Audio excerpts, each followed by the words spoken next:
If you internalize what I'm about to say in this video, then you will no longer pick bad stocks. I'm going to show you the type of stocks that make investors eventual millionaires in the market. And believe it or not, this has nothing to do with intelligence, but everything to do with behavior.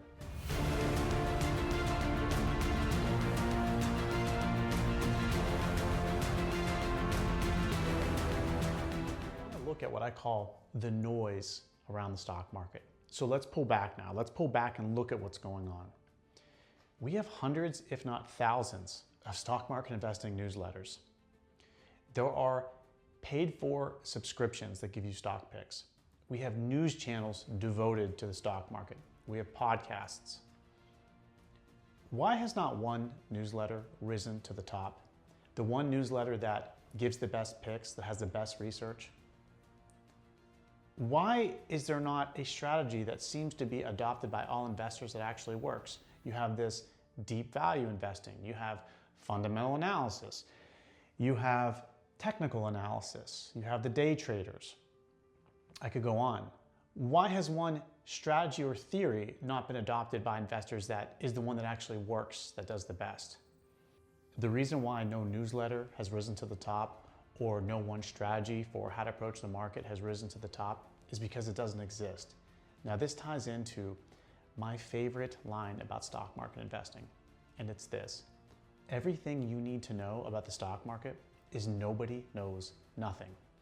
I'm going to devote a whole video to that line because when I read it years ago in a stock market investing book, it was a real letdown, I'm not going to lie. But it took years later of internalizing that and what it really meant. And that line has made me a far better investor today. Now let's talk about the noise. Let's talk about the newsletters. They necessarily lead investors to riskier stock picks. And here's why. There's really no show when you talk about the obvious companies to invest in. Now imagine if I had a show. Every week I'd come on the show and say, hey, I think it's a good idea to own Amazon or Google or Apple. And the next week I come in for my show and I say, hey everyone, I got a really exciting show. Some great picks. I think you should still own Amazon, Apple, and Google. You don't have a show. There's no show when it comes to the obvious companies, the companies that actually build wealth. But you do have a show when you have these newsletters that talk about these enticing picks that they could be beat up companies that are due for a rebound, or it could be a speculative company that may be the next Amazon. They necessarily have to talk about these companies that most people haven't really heard of. That's exciting. There's a show there. When it comes to owning the obvious, most dominant companies, ones that I argue will make you wealthy, ones that have made people wealthy, there's no show. There's no newsletter. There isn't even a fundamental analysis or deep value investing. None of that exists. So here's how a typical conversation goes with myself and somebody else that maybe I see at a coffee shop or a friend of mine. They like to ask me, well, hey, Brandon, what's a hot stock I should own?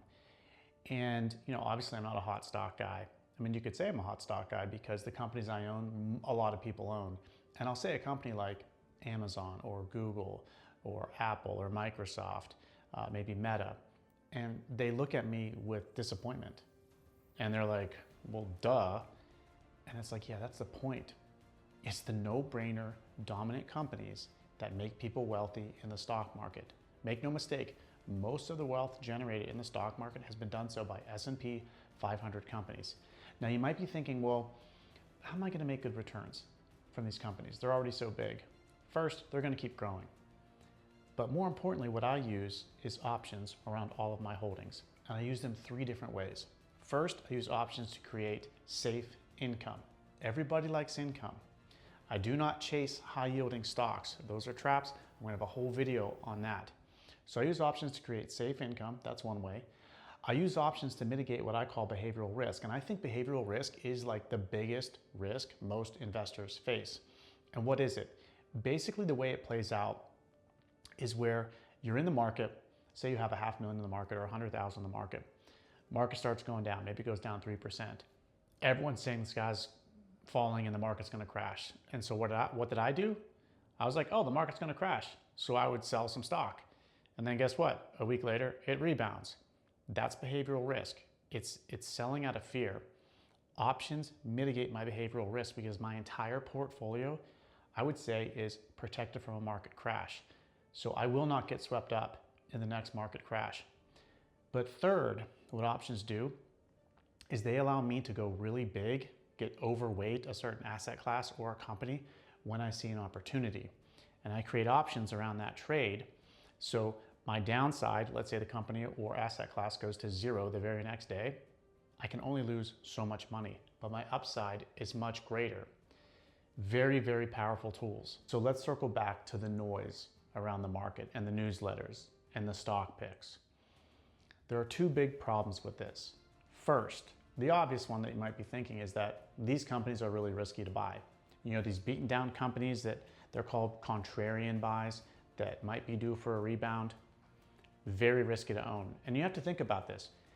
In the real world, the company is experiencing problems. Their share price is massively depressed. To turn that around in the real world, being a real company is very, very hard to do. Many of these companies are actually headed to zero. About 40% of publicly traded companies end up going to zero over the long term. But let's imagine though that you pick some good ones that actually do well. The volatility of these companies alone could buck you off. I liken volatility to like riding a bull. Most people, they're not accustomed to riding a bull. They're gonna get thrown off. And most people, most human beings are not wired to be buying really volatile stocks. So imagine you read this really enticing article. You're so convinced this stock is gonna go up 100% in the next 12 months. The article's great, gives all these great reasons. They're always very enticing, by the way. You buy the stock, it goes down 20% in 2 weeks. And you start thinking, man, I don't know about this. So what do? You read the article again just to get confidence so you don't sell. Two more weeks go by, stock goes down 10%. You convince yourself and you sell. But then 8 months later, stock goes up 100%. And you actually sold a stock that would have done well. It's very hard to deal with that volatility. Also, think about this. How much money can you really put in of your portfolio? What percent could you really allocate to these hot stock picks or these beaten down companies or these speculative companies? 1%? 3%? And so if it doubles, it really doesn't do much for your portfolio. Again, the dominant, obvious companies are going to make you wealthy. That is where you need to be in the market. It's my belief that 95% of stock newsletters and subscriptions exist for entertainment and not wealth building. All roads lead to the S&P 500 companies. In my next video, we're going to dive deep into options. You don't want to miss it. I hope to see you there.